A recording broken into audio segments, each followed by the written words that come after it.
आजचा हा क्षण केवळ सोहळा नसून एक ऐतिहासिक क्षण आहे. ज्या घराण्याचं आपल्या समाजावर नितांत उपकार आहे त्या घराण्याचे एक व्यक्तिमत्व म्हणजे डॉक्टर भीमराव यशवंत आंबेडकर साहेब यांचं आज आपल्याला मार्गदर्शन लाभणार आहे. आपण पूर्ण वेळ अत्यंत शांततेने आणि शिस्तीने आपण सर्वांनी सहकार्य केलेलं आहे. असं शांत सहकार्य आपण अखंड द्याल अशी मी अपेक्षा करतो. आणि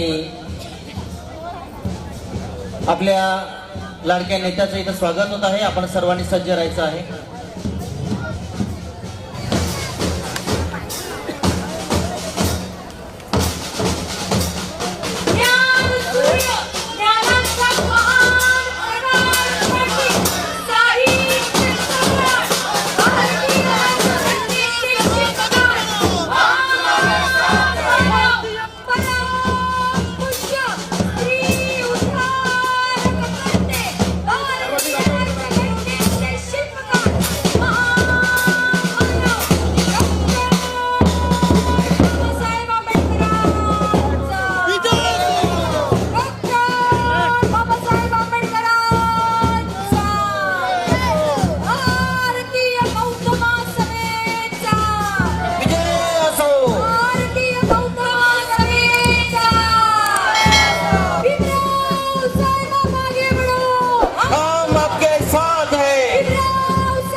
लोकांना शंका होती की साहेब येतात की नाही, परंतु प्रचंड ट्रॅफिक मध्ये साहेब 1.5 ते 2 तास एकाच ठिकाणी ट्रॅफिक मध्ये अडकले होते.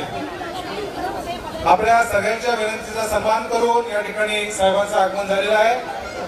आपण सगळेजण जेवले आहेत असं गृहीत धरू आणि पुन्हा एकदा आपण ज्या पद्धतीने स्थानापन्न झालेले होते त्या पद्धतीने स्थानापन्न व्हायचं आहे. मी केंद्रीय कमिटी त्याचबरोबर राज्य कमिटी आणि जिल्हा कमिटी पदाधिकाऱ्यांना विनंती करतो की आपण विचारमंचावर स्थानापन्न व्हायचं आहे. या ठिकाणी वेळ न दवडता मी आयोजक तथा तालुका अध्यक्ष आणि संपूर्ण तालुका कमिटी भिवंडी तालुका कमिटी पुरुष आणि महिला यांना विनंती करतो की आपण प्रातिनिधिक स्वरूपात या ठिकाणी वेळ न दवडता साहेबांचं स्वागत सत्कार करायचा आहे. मी या ठिकाणी सर्वप्रथम समता सैनिक दलाच्या माध्यमातून साहेबांना सलामी देण्यात येत आहे. सलामीनंतर तालुका कमिटीच्या वतीने साहेबांचा स्वागत सत्कार होणार आहे.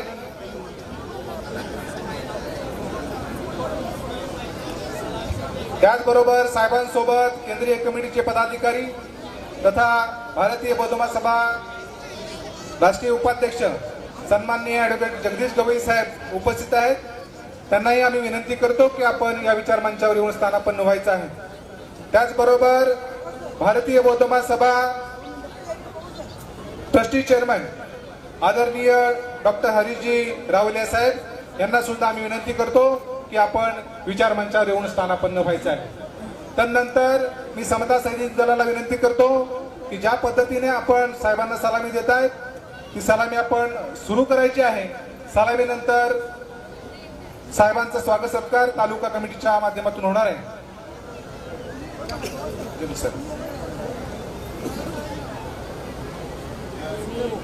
डॉक्टर रावले साहेब यांना सुद्धा आम्ही विनंती करतो की आपण या विचार मंचावर येऊन स्थानापन्न व्हायचं आहे.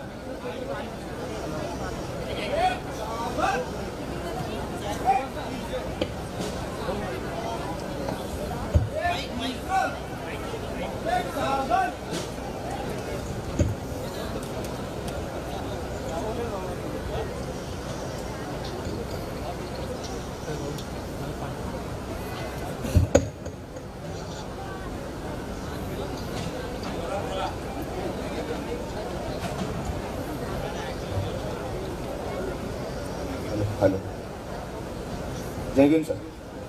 आज की धम्म मेळावा कार्यक्रम के लिए 5 ऑफिसर, 8 सैनिक, 5 महिला सैनिक उपस्थित है।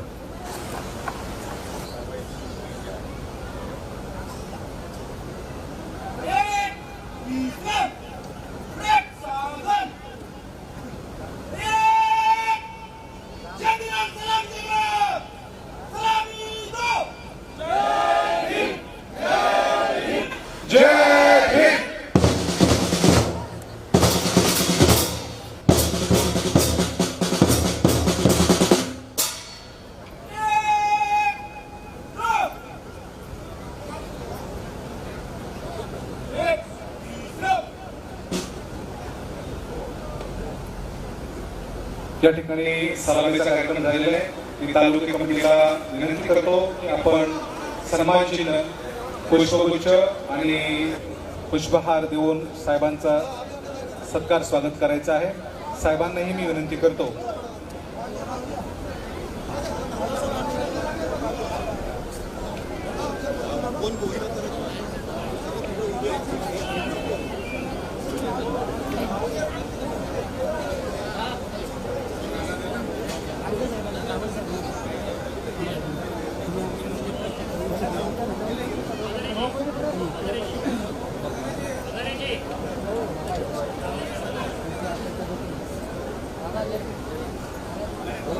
या ठिकाणी जिल्हा कमिटी, राज्य कमिटी आपण स्थानापन्न व्हायचं आहे.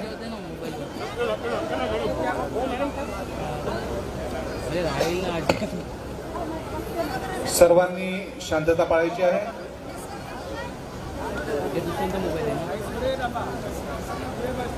प्रचंड ट्रॅफिक मधून रस्ता काढत साहेब या ठिकाणी पोहोचलेले आहेत.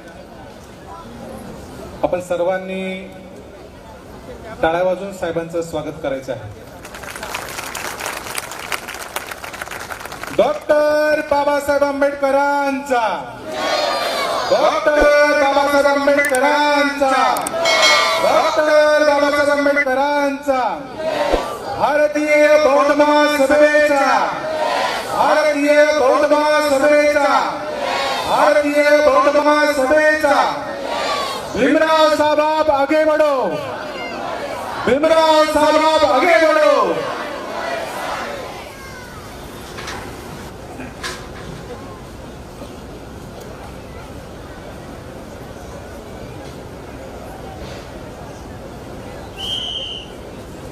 या ठिकाणी कार्यकर्त्यांना विनंती करतो की या कार्यक्रमाकरिता आपण जे व्याख्यान आणलेलं आहे प्रमुख अतिथी तथा मुख्य मार्गदर्शक यांना आपण सन्मानपूर्वक या ठिकाणी भारतीय बौद्ध महासभेचे राष्ट्रीय चेअरमन ट्रस्टी आदरणीय डॉक्टर हरीश रावले साहेब यांचं आगमन झालेलं आहे. आपण सर्वांनी पुन्हा एकदा टाळ्या वाजवून त्यांचंही स्वागत करायचं आहे.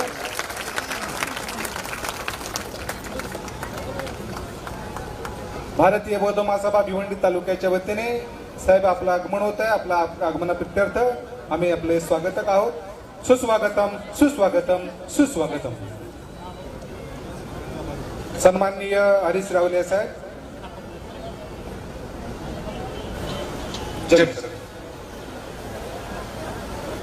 मी साहेबांना विनंती करतो की आपण विचार मंचावर स्थानापन्न व्हायचा.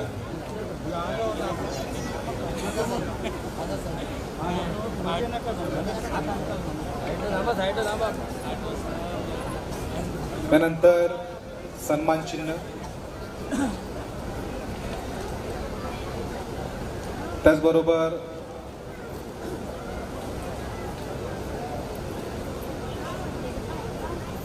जनताचा जो खंड आहे तो सन्मान चिन्ह, पुष्पगुच्छ, पुष्पहार देऊन साहेबांचं तालुका कमिटीने स्वागत सत्कार करायचा आहे. साहेबांना मी विनंती करतो की आपण देखील या स्वागत सत्काराचा स्वीकार करायचा आहे. Hello hello hello hello hello मंच हॅलो मंच हॅलो हॅलो हॅलो मंच हॅलो. चला या. साहेबांना आम्ही विनंती करतो. सर्वप्रथम भारतीय बौद्ध महासभा chairman, trustee chairman doctor Harish रावले साहेब यांचा स्वागत सत्कार होत आहे.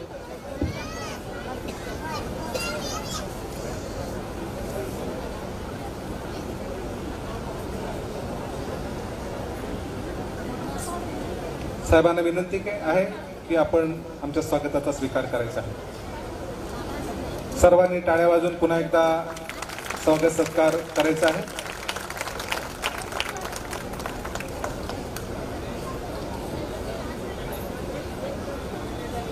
तदनंतर आदरणीय साहेब डॉक्टर भीमराव यशवंत आंबेडकर साहेब, राष्ट्रीय कार्याध्यक्ष भारतीय बौद्ध महासभा, त्यांचा देखील स्वागत सत्कार होत आहे. तालुका कमिटीच्या वतीने मी विनंती करतो, साहेबांना विनंती करतो की आमच्या स्वागत सत्काराचा त्यांनी स्वीकार करायचा आहे.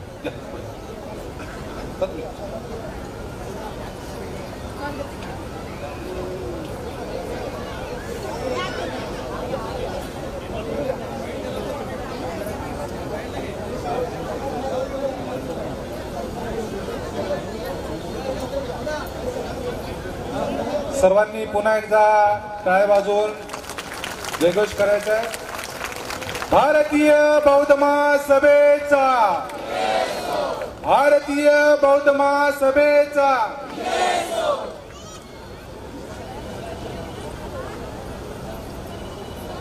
अतिशय सुरेख, आनंददायी आणि आल्हाददायी क्षण आपण अनुभवत आहोत. या ठिकाणी भेवडी तालुका महिला कार्यकारिणी, या सर्व महिला कार्यकारिणीने या विचार मंचावरती यायचं आहे आणि आपण साहेबांचं या ठिकाणी स्वागत करायचं आहे.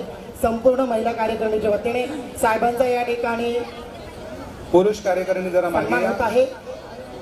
पुढे या साईडला, काही महिलांनी या साईडला या. विचार मंचावरील जागे अभावी ऍडजस्टमेंट करून घ्यायचे कृपया आपणाला विनंती आहे. महिला कार्यकारिणीच्या वतीने, तालुका महिला कार्यकारिणीच्या वतीने साहेबांच्या या ठिकाणी स्वागत होत आहे. सर्वांनी जोरदार टाळ्याच्या गजरात आपण साहेबांच्या या ठिकाणी स्वागत करायचं आहे.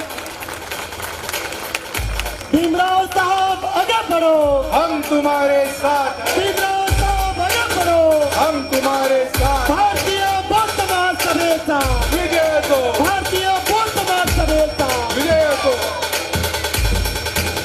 डॉक्टर बाबासाहेब आंबेडकरांचा, विजय असो, डॉक्टर बाबासाहेब आंबेडकरांचा. विजय असो. त्यानंतर आदरणीय ॲडव्होकेट जगदीश गवळी साहेब, राष्ट्रीय उपाध्यक्ष भारतीय बौद्ध महासभा.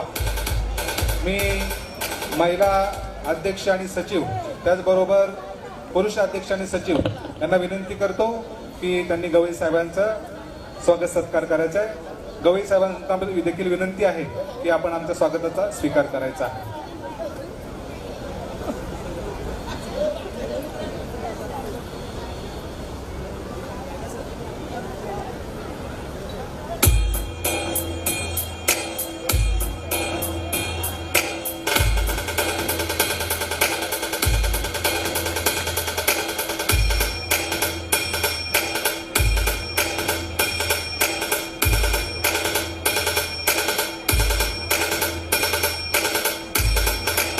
आपण सर्वजण साहेबांच्या मार्गदर्शनासाठी बसलेलो आहोत. जे समाजाच्या प्रत्येक शेवटच्या घटकापर्यंत जो विचार पोहोचला पाहिजे, ज्याची आवश्यकता भूतकाळात होती, वर्तमानात आहे आणि भविष्यातही त्यापेक्षा जास्त आहे, त्या विचारांचा प्रचार आणि प्रसार झाला पाहिजे. तर त्या विचारांच्या प्रचार आणि प्रसाराप्रती संपूर्ण भारत देशात साहेब अहोरात्र फिरत आहेत आणि त्यांनी या ठिकाणी आमच्या संकल्पाला सुयश देऊन आज आम्हाला त्यांचं मनोगत ऐकण्यासाठी म्हणजे उपलब्ध करून दिलेलं आहे. तर पुन्हा एकदा आपण साहेब बोलण्याच्या अगोदर साहेबांसाठी जोरदार टाळ्या झाल्या पाहिजे. मी पुन्हा एकदा साहेबांना विनंती करतो. भीमराव साहब आगे बढ़ो, भीमराव साहब आगे बढ़ो. मी डॉक्टर बाबासाहेब आंबेडकरांचा, करतो की आपण या ठिकाणी डॉक्टर बाबासाहेब आंबेडकरांचा सभामंडपात बसायचं आहे. त्या ठिकाणी मी युवराज साहेबांना विनंती करतो की आपण उपस्थितांना संबोधित करावं.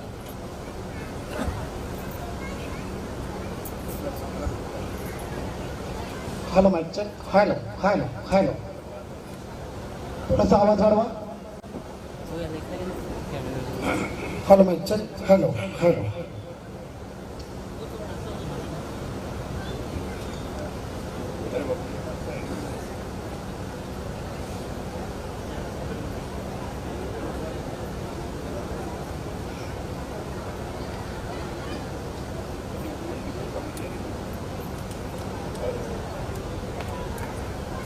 Hello hello.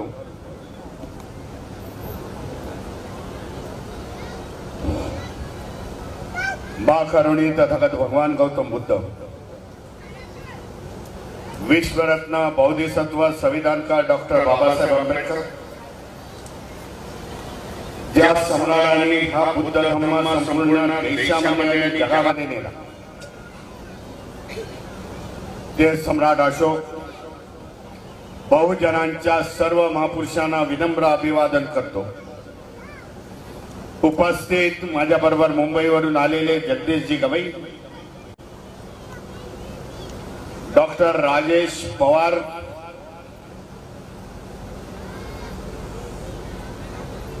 Trustee chairman doctor हरीशजी रावलिया,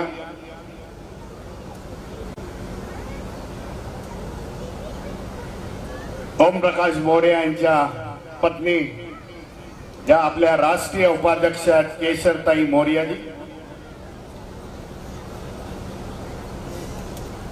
भिवंडी तालुक्याची सर्व भारतीय बौद्ध महासभेची कार्यकारिणी, सगळ्यांची नावं घेत नाही, समक्ष असावा, पण अभिनंदन करतो की भिवंडी सारख्या, ठाणे सारख्या ग्रामीण भागामध्ये धम्मचक्र परिवर्तन दिन हा आपण साजरा करा, लोकांना मेसेज देत आहे की हाच दिवशी 2 ऑक्टोबर 2025 69 वर्षापूर्वी डॉक्टर बाबासाहेब आंबेडकरांनी या देशामध्ये काम केलं.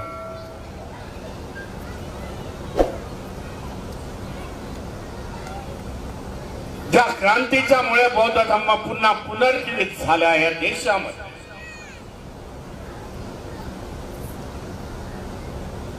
त्या येथील व्यवस्थेने हा धम्म येथील लुप्त करून टाकला होता.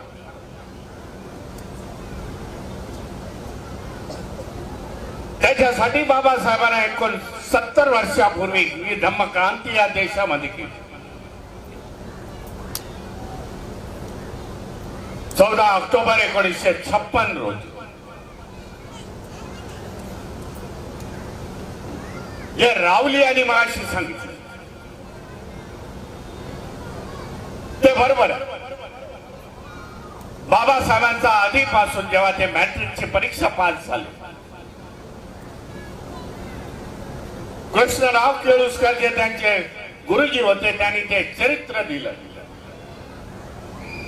त्या चरित्राचं लेखक देखील कृष्णराव स्वतः होते, केळुसकर गुरुजी होते. तेव्हापासून बाबासाहेबांचा ओघ हा मला वाटतं बुद्ध धम्मा. त्याच्यावरती मनन चिंतन झालं असेल. लहानपणी जे काही विचाराचा पगडा एकदा घट्ट होतो तो बाबासाहेबांच्या बाबतीत घडला.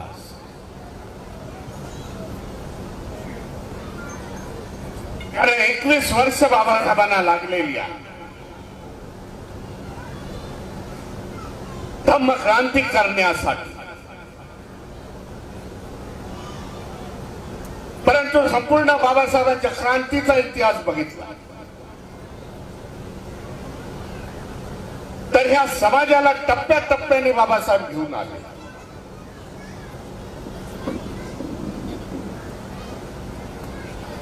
मुखनायकापासून बाबासाहेबांनी सुरुवात केली. साप्ताहिक काढलं. 1920 साली वाचणारे कोण हा सामान्य प्रश्न आहे आपल्यासमोर. परंतु जे काही वाचणारे होते त्याला बाबासाहेब ऍड्रेस करतायत, बोलतायत, संवाद साधतायत. त्या मुखनायकाचं वाचन आपल्या चावडीवरती करा, आपल्या प्रमुख ठिकाणी करा आणि लोकांना समजावून सांगा. हे टप्पे बाबासाहेबांनी आयुष्यामध्ये केलेले आहेत. धम्मक्रांती केलेली आहे, सामाजिक क्रांती केली, त्याच्यानंतर शैक्षणिक क्रांती केली, राजकीय क्रांती केली, कामगारांची क्रांती केली बाबासाहेबांनी आणि युनियनला केली. बऱ्याच लोकांना आज माहिती नाही. गाव उसाभावाची कामगार योजना ही बाबासाहेब. आजच्या काळामध्ये आपण त्याला नाका कामगार ती संकल्पना बाबासाहेबांनी त्या काळी काढली. समाजाची सुरुवातच शून्यापासून झाली आणि त्या शून्यापासून सुरुवातीला समाजाला एक एक टप्प्यावरती बाबासाहेबांनी घेऊन दिले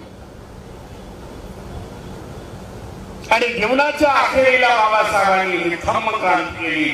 बुद्ध धम्माचा पुनर्जीवन त्या देशामध्ये केलं. मग नागपूरची निवड केली. मी मध्यंतरी सोलापूरला होतो एक 6 महिन्यापूर्वी. अशा काही घटना घडत गेल्या की 3 महिन्यामध्ये 3 वेळा सोलापूर जिल्ह्यात जावं लागलं. आणि शेवटची माझी मीटिंग होती त्या सोलापूरच्या शहरामध्ये. त्या सोलापूरचे सगळे इंटेलेक्च्युअल सगळे बसले होते. त्यांना अशी प्रबोधन मला करायचं. तेव्हा त्यांनी सांगितलं बाबासाहेब 11 वेळा सोलापूरमध्ये आलेले. अनेक कारणासाठी बाबासाहेब सगळ्यात जास्त गेले असतील ते सोलापूरला गेले.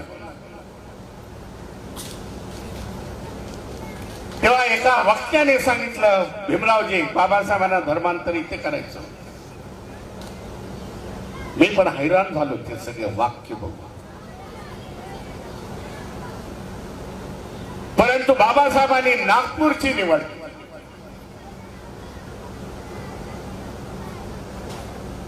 त्याला कारण वैशिष्ट्य आहे.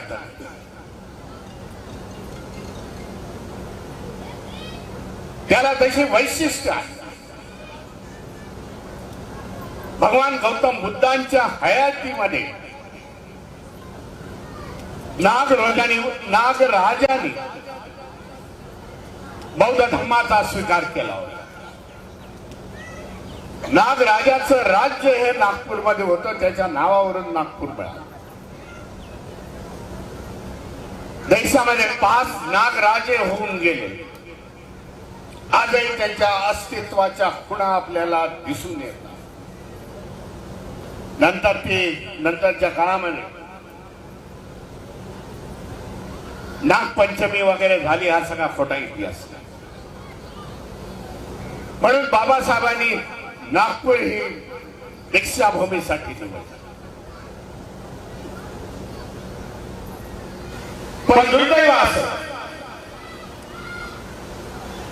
बाबासाहेबांची धम्म क्रांतीच्या नंतर बाबासाहेब आपल्यामध्ये जास्त राहिले नाही.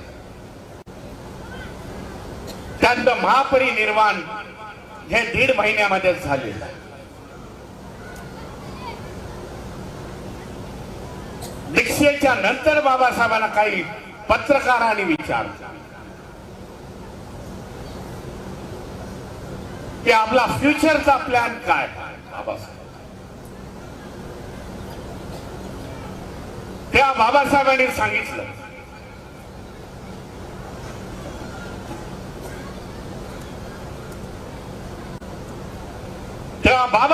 सांगितलं की माझं जे काय उर्वरित आयुष्य आहे ते कुठल्या सामाजिक आणि धार्मिक सामाजिक आणि राजकीयासाठी मी वापरणार नाही,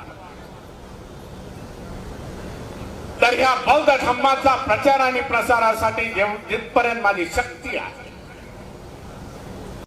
जिथपर्यंत माझं आयुष्य आहे, तिथपर्यंत ह्या बौद्ध धम्माचा प्रचार आणि प्रसार करा.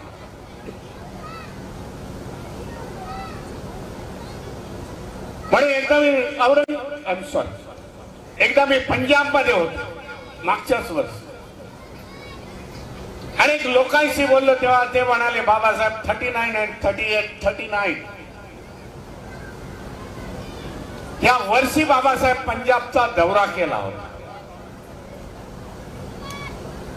आणि पंजाब वासियांना सांगितलं होतं की नंतरच्या काळामध्ये मी पुन्हा येईल. 39 and 1952 मध्ये बाबासाहेब गेले. मी जरा करेक्शन करतो मला. आणि तेव्हा बाबासाहेबांनी सांगितलं होतं मी पुन्हा येईन आणि तुम्हाला नवीन काहीतरी मार्ग देण्याचा प्रयत्न. बाबासाहेब हे आग्र्यापर्यंत गेलेले आहेत. शेवटची आयुष्यातली मोठी सभा ही बाबासाहेबांच्या आग्र्यामध्ये झाली. त्याच्यानंतर ते बुद्धगयाला गेलेले आहेत, सारनाथला आहे. आज आपण सारनाथला गेल्यावरती देखील आपण बघत असाल की ते ग्राउंड आज पण रिझर्व आहे, कारण तेथे आखरी सभा बाबासाहेबांची तिकडे झाली. परंतु हा सगळी जबाबदारी बाबासाहेबांच्या नंतरची जबाबदारी भारतीय बौद्ध महासभेने भैयासाहेबांनी पेलली. त्यांनी धर्मांतराचे कार्यक्रम, लोकांना पण बौद्ध धर्माबद्दलची माहिती नव्हती. परंतु प्रबुद्ध भारतातले आज देखील आर्टिकल बघितले, आज जनताचा मला अंक दिलेला. प्रबुद्ध भारताचे आज देखील आर्टिकल्स बघितले, बातम्या बघितल्या, तर अर्ध प्रबुद्ध भारत हे बौद्ध धम्माच्या इथे मिटिंग झाली, तिकडे धर्मांतर केले. अशा प्रकारचा वाढवण्याचा धम्म वाढवण्याचा प्रयत्न.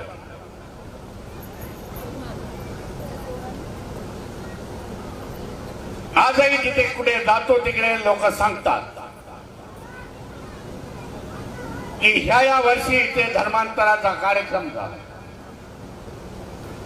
भैयासाहेब आंबेडकर आले आणि त्याच्याबरोबर रिपब्लिकन पक्षाचे लीडर्स संयुक्तरित्या असा कार्यक्रमाचा त्यावेळेचा फंडा होता, त्यावेळेचं नियोजन होतं. असं सकाळच्या वेळेला भारतीय बौद्ध महासभेचं अधिवेशन व्हायचं, धर्मांतराचा कार्यक्रम व्हायचा आणि त्याच्यानंतर जेवणाच्या नंतर रिपब्लिकन पार्टीची मीटिंग व्हायची. कारण दोन्ही जबाबदाऱ्या सायमल्टेनियसली दोन्ही पक्ष वाढवत होते, भारतीय बौद्ध महासभा, रिपब्लिकन पार्टी. हे बाबासाहेबांच्या ज्या ज्या संघटना आहेत त्याला न्याय देण्याचा प्रयत्न होणं गरजेचं. म्हणून आज धम्म महाराष्ट्रभर वाढला, देशाभरामध्ये वाढला.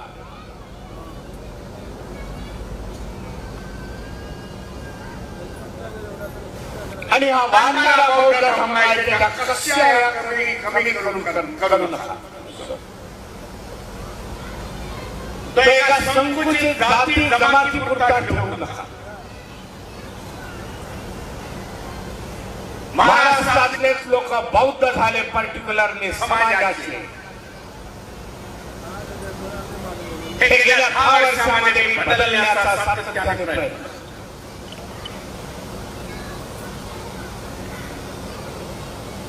कालचं उदाहरण देतो. गेल्या पौर्णिमा निघाली 10:30 आली, 7 यायला पाहिजे, 11:30 पुन्हा निघालो. काल मी लातूर मध्ये होतो, अहमदपूर मध्ये होतो, अंबेजोगाई मध्ये. लातूर मध्ये सकाळी 10:30 वाजता भारतीय बौद्ध महासभा, इंदिरानगर, साठेनगर, आंबेडकर नगर ह्या तिन्ही नगराच्या वतीने भारतीय बौद्ध महासभेचा वर्षावासाचा कार्यक्रम. अहमदपूर मध्ये भन्ते रिओच्या वतीने बाबासाहेब आंबेडकरांची प्रतिमा, माता रमाईंची प्रतिमा आणि जवळजवळ 20 फुटाचा वॉकिंग बुद्धा याच्या प्रतिमेचं उद्घाटन.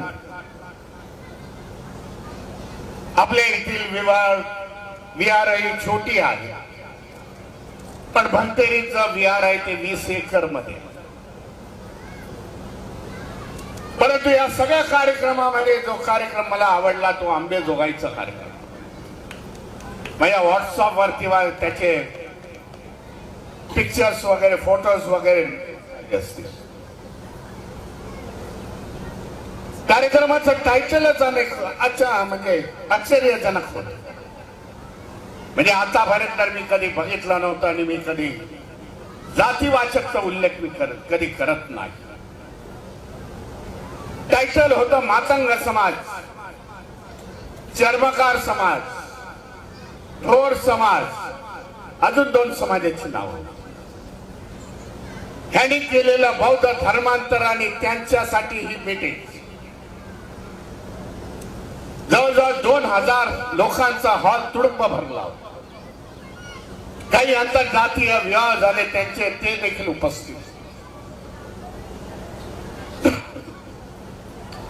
तेव्हा मी देखील त्यांना सांगितलंय, अनेक कार्यक्रम केले 2014 पासून. 2014 मी कार्यरत झालो या संस्थेमध्ये, भारतीय बौद्ध महासभेमध्ये. त्यावेळी माझ्याकडे कुठलंही पद वगैरे नव्हतं. त्या एवढ्या 10 वर्षाच्या काळामध्ये असा प्रयत्न होतोय आणि त्यांचं स्वागत करण्यासाठी, त्यांना अभिनंदन करण्यासाठी, त्यांचा उत्साह वाढवण्यासाठी 4 कार्यक्रमामधून वेळ काढून येईल आणि आपल्याशी संबोधन करेल. अंबेजोगाई लातूर 75 किलोमीटरचा अंतर. कदाचित मी अध्यक्षांनी सांगितलं मी येणार नाही, त्यांना कधीतरी इन्फॉर्मेशन मिळाली असेल, कारण 10 मिनिटं आधीच मी त्या लातूर स्टेशन वरती पोहोचलो. उशिरा पोहोचलो असतो तर आज येऊ शकलो नसतो. म्हणून मगाशी जे म्हणत होतो मी, एका समाजापुरता मर्यादित ठेवून बौद्ध धम्म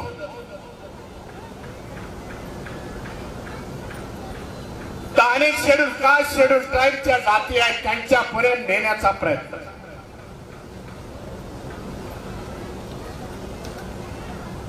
त्यांना समजावून सांगा,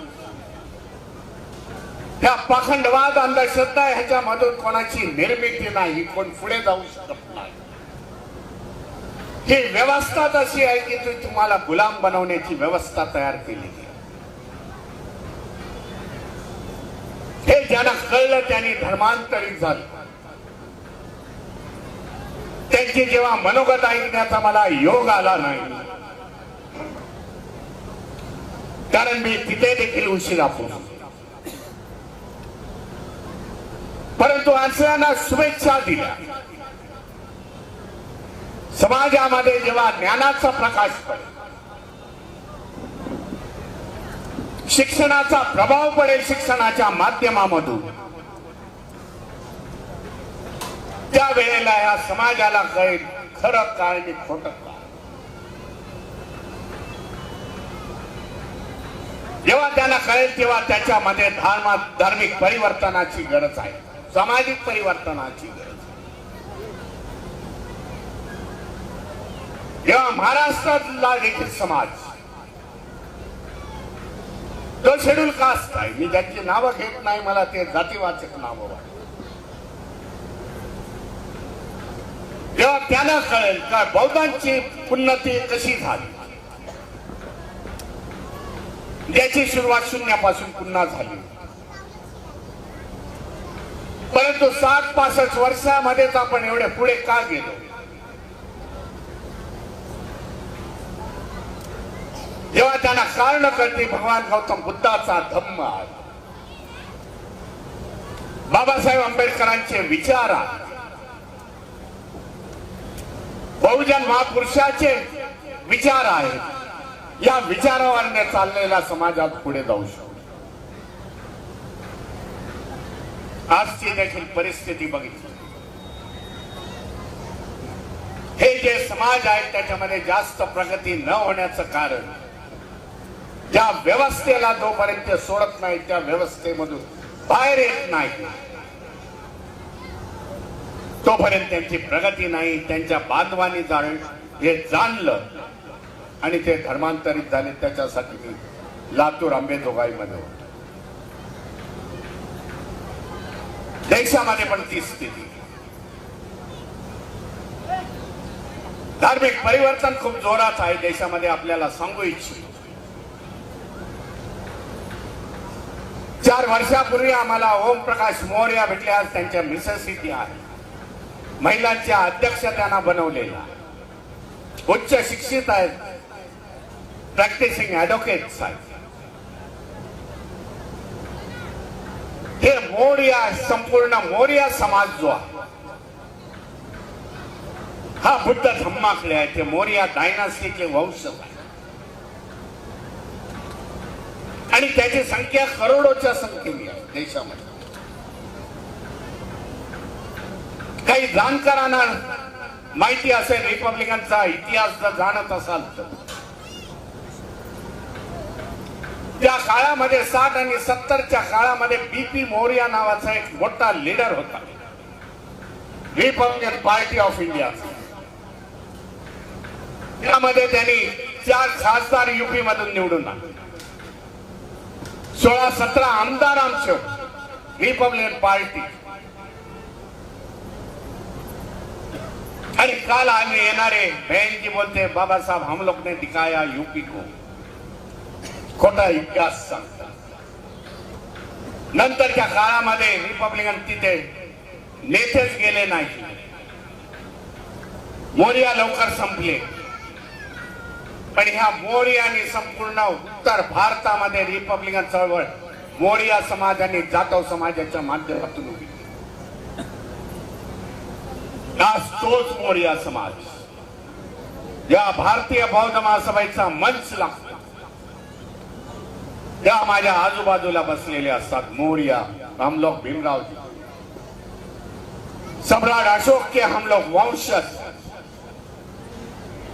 म्हणून मी उत्तर भारतामध्ये फतवा काढला की बाबासाहेबांच्या तसबीर, गौतम बुद्धाच्या तसबिरी बरोबर सम्राट अशोकाची तसबीर असणं गरजेचं.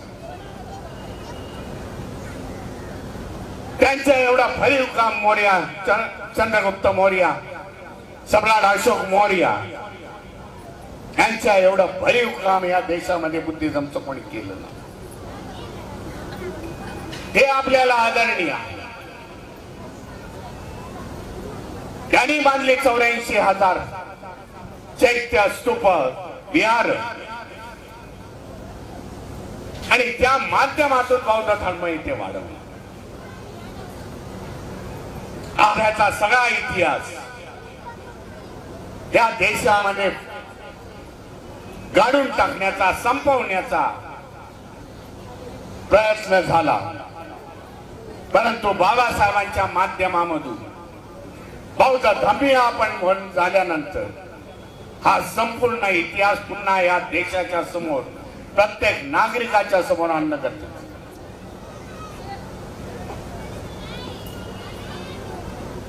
पंतप्रधान नेहमी उल्लेख करतात सुवर्ण काळ. अरे सांगा, सुवर्ण काळ हा बौद्ध धर्मीयांचा होता. 1200 वर्ष बौद्ध राजाने देखील या देशावरती राज्य केले. 19 युनिव्हर्सिटीज त्या काळी होत्या, तेव्हा जगामध्ये शिक्षणाचा अंधार होता. हा आमचा वैभवशाली इतिहास. आज महासत्ता येण्याचं स्वप्न बघताय. भारत त्या काळी महासत्ता होता. परंतु इतिहास दाबल्या गेला. आपल्याला इतिहास पुन्हा बाहेर काढावा लागला. सध्या महाबोधी बुद्धविहाराचा मसला आपल्या समोर मोठा. आपला अस्तित्व, आपला स्रोत आहे, प्रेरणा स्रोत आहे, आपली श्रद्धा आणि जे गुरुवाद्यांच्या ताब्यात. बुद्ध धर्म गेल्यानंतर त्यांनी कब्जा केलेला. येणाऱ्या 30 तारखेला सुप्रीम कोर्टामध्ये त्याची केस आहे. भारतीय बौद्ध महासभेच्या वतीने मोठा वकील आम्ही तिथे हायर केलेला आहे. आपली बाजू मांडणार. देशामध्ये न्याय मिळत नाही असा माझा तरी दावा. जाती धर्मावरून बघून या देशामध्ये न्याय मिळतो. जेव्हा आमचं डिस्कशन झालं, वकिलाबरोबर त्याच्याबद्दल ते सांगितलं, भीमरावजी सबूत लगे, एव्हिडन्स. आमच्याकडे जेवढे एव्हिडन्स होते तेवढे आम्ही सबमिट केले. अरे देशाचा इतिहासच हा बौद्ध धर्मीयांनी लिहिलेला. 3 चायनीज यात्रेकरू आले होते, त्यांचे प्रवास वर्णन बघितले तर याचा महाबोधी बुद्धविहाराचा उल्लेख. हर्षवर्धन राजाचा उल्लेख होतो त्या शेवटच्या फायरच्या काळामध्ये. त्यांनी सगळं लिखून ठेवलेलं. त्याच्या लिखाणावरून, त्याच्या मॅपवरून, त्याच्या आराखड्यावरून गणेश हेम यांनी याचा सगळ्याचा बौद्ध पवित्र स्थळाचा शोध घेतला आणि जगासमोर आणला. हे आमच्याकडे सबूत आहे. 5व्या, 6व्या, 7व्या सेंचुरीच्या. एका बाजूला सबूत मागितलं, दुसऱ्या बाजूला आस्थेचा विषय. राम जन्मभूमीचे जेव्हा जजमेंट सुप्रीम कोर्टामधून देण्यात आलं, तेव्हा कुठलाही एव्हिडन्स, कुठलाही सबूत नव्हता. परंतु आस्थेच्या माध्यमामधून करोडो लोगों की आस्था है, इसीलिए मैं जजमेंट पास कर रहा. म्हणून मी मगाशी म्हटलं, जाती धर्मावरून जजमेंट जातात. त्याला देखील आपण तयार व्हायला पाहिजे. येणाऱ्या 30 तारखेला आपले वकील तिकडे आपली बाजू मांडतील आणि पुन्हा महाबोधी बुद्धविहार हे बौद्धांच्या ताब्यामध्ये. जगभरामधून अनेकशे पत्र व्यवहार इंडिया गव्हर्नमेंटशी झालेले आहे. कारण तिथे जो चंदा मिळतो, पैशाच्या स्वरूपामध्ये मिळतात, त्या सगळ्यांवरती या मनवादी संघटनेचे डोळे. डॉलर मध्ये येतात, युरो मध्ये येतात, पाऊंड्स मध्ये येतात. एशियन कंट्रीचे लोक त्याच्यामध्ये चंदा देतात भरभरून.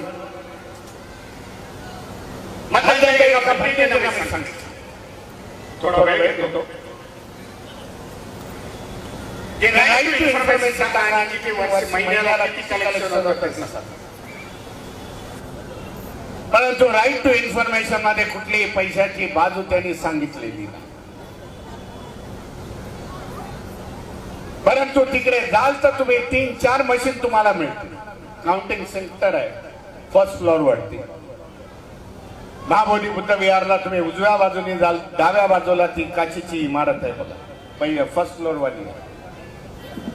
त्या भंतेजींनी मला सांगितलं की इधर डॉलर में गिनने की अलग मशीन, पाउंड की है, युरो की है. म्हणजे एवढा मोठा हाताने मोजू शकत नाही, मशीनने मोजावा लागतो एवढा चंदा तिथे जमतो. पैशासाठी नाही तर अस्तेचा. सम्राट अशोकाने त्याची निर्मिती केलेली आहे. काही बौद्ध राष्ट्रांनी सोनं आणून, काही टनाचं सोनं आणून त्याच्या वरती सोनं लावलेलं. असा महाबोधी बुद्धविहाराचा मसला आपल्या समोर. अनेक संघटना, अनेक समाजामध्ये अडथळे निर्माण करण्याचा प्रयत्न. एक जाणलं की या देशामध्ये, मग महाराष्ट्र असेल संपूर्ण देशामध्ये, या व्यवस्थेला जो कोण टक्कर देत असेल, या व्यवस्थेच्या विरोधामध्ये कोण, या मनवादी संघटनेला जर कोण प्रखरतेने तोंड, तर ते आंबेडकरी समाजाची,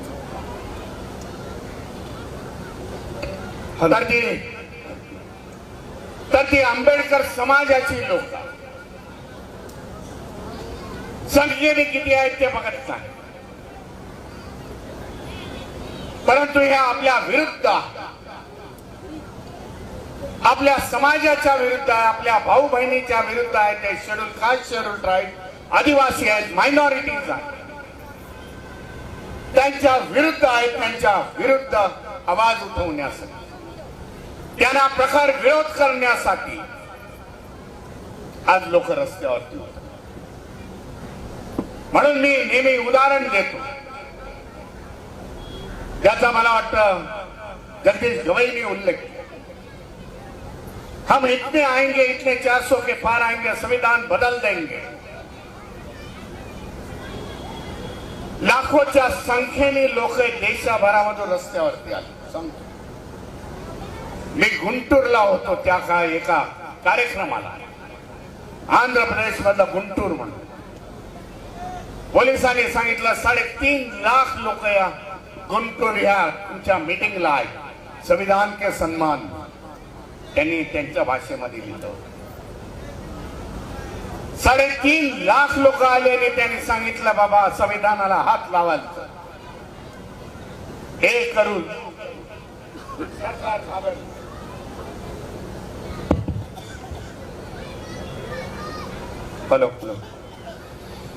सरकार घाबरलं.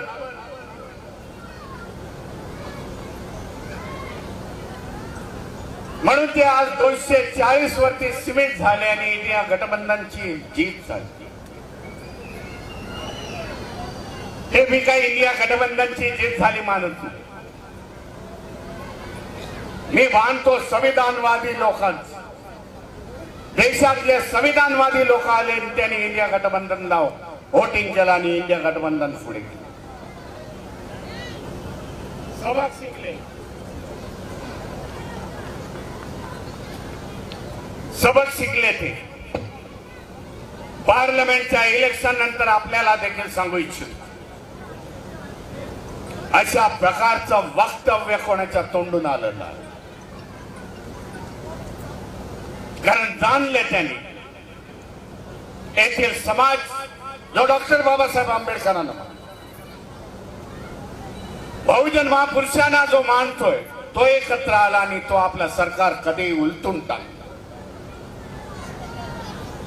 ही ताकद संविधानाची. या सरकारला त्याच्यामधून सबक पडलं. काँग्रेसचे युवक नेता आज सगळ्या सभेमध्ये संविधान दाखवतात. संविधान हातामध्ये घेतात, भाषण करतात.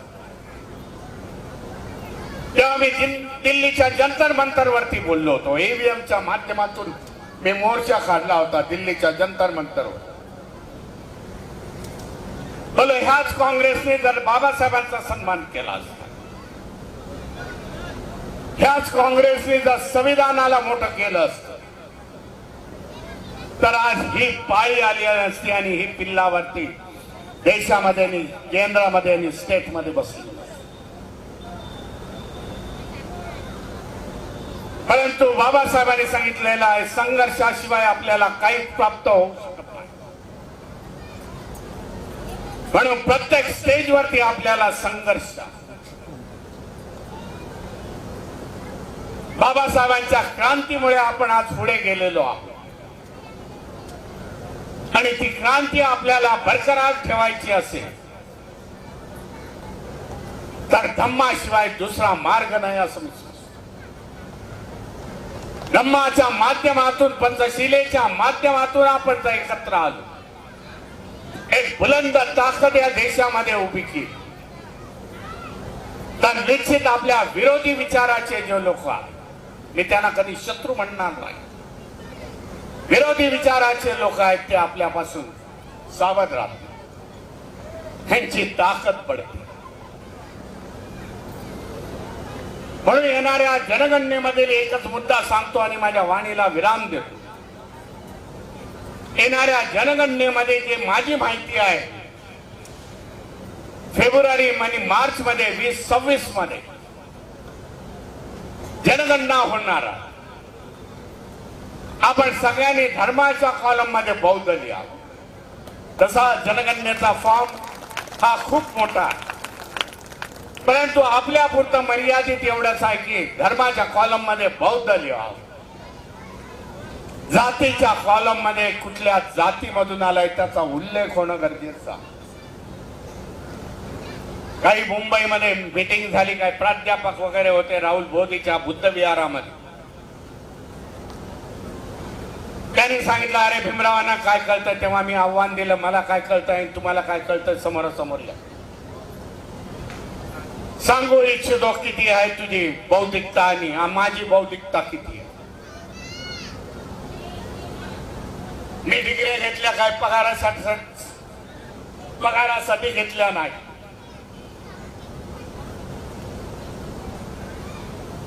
बौद्ध आणि जातीचा उल्लेख होणं गरजेचा.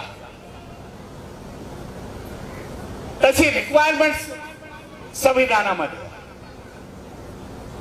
उद्या जर ब्राह्मण म्हटला मी रीतसर बौद्ध धम्माची दीक्षा घेतली आणि मी बौद्ध झालो, त्याला कुठल्याही सोयी सवलती मिळणार नाही. किती धर्मांतरित झालात तुम्ही शेड्यूल कास्ट आणि शेड्यूल ट्राईब मधून, त्याच्यावरून समाज कल्याणचा फंड हा निर्भर होतो. आज महाराष्ट्रामध्ये 12,000 कोटी रुपये हा वेलफेअर साठी बौद्धांच्या शेड्यूल कास्ट शेड्यूल ट्राईब लोकांच्या वेलफेअर साठी 12,000 कोटी रुपयाचा फंड आहे. तो मुद्दा अलग. 12,000 कोटी कधी खर्च आपल्यावरती होत नाही, परंतु तुम्हाला दुवा मिळेल. ज्या बहिणींना काही 2100-2200 रुपये जात आहे ते समाज कल्याणच्या फंडामधून जात. पहिल्यांदा 6,000 कोटी रुपये काढले ह्यांनी. त्याच्यानंतर अलीकडच्या महिन्याभरामध्ये 340 कोटी घेतले. जर आपला आकडा जनगणनेमध्ये कमी झाला तर हा फंड कमी करण्यासाठी येथील सरकार टपलेलं. या फंडामधून स्कॉलरशिप मिळते मुलांना. या फंडामधून समाज मंदिरं उभी राहतात. वैमानिक 20 वैमानिकांचा खर्च महाराष्ट्रामधून होतो. या ज्या संख्येवरून राजकीय जे रिझर्वेशन आहे, आमदारकीच्या एवढ्या सीट रिझर्व, कॉर्पोरेशनच्या खासदारकीच्या रिझर्व, या सगळ्या ह्याच्यामधून होता. या डेट्यामधून प्लॅनिंग कमिशन प्लॅनिंग सुरुवात करते. आज हे सरकार आहे, त्याच्याकडून आपली काय अपेक्षा नाही आहे, परंतु म्हणून हा सगळ्यातला मोठा आहे की बौद्धांची संख्या वाढण्यासाठी जर तुम्ही जातीचा कॉलम भरला नाही तर तो फॉर्म इनकम्प्लीट होईल. त्याची गणना इकडे पण होणार नाही, तिकडे पण होणार नाही. मागच्या 11 वर्षापूर्वी जे जनगणना झाली त्याच्यामध्ये आपण 83 लाख बौद्ध आहोत देश पातळीवरती. परंतु येणाऱ्या काळामध्ये आपल्याला दाखवावे लागेल की आम्ही 10 कोटीच्या वरती गेलेलो आहोत. ही आपली बाबासाहेबांच्या धम्मक्रांतीची उपलब्धी आहे असं मी सांगेन. बराच वेळ आपण माझं ऐकून घेतलं, त्याबद्दल आपलं अभिनंदन. धम्मचक्र परिवर्तन दिनाच्या आपल्याला लाख लाख हार्दिक शुभेच्छा. देशावरती धम्मचक्र असंच चालू, बाबासाहेबांची धम्मक्रांती यशस्वी हो, त्याचे तुम्ही पाहिजे आहात असं मी सांगतो आणि माझ्या वाणीला विराम देतो. नमो बुद्धाय, जय भीम, जय संविधान.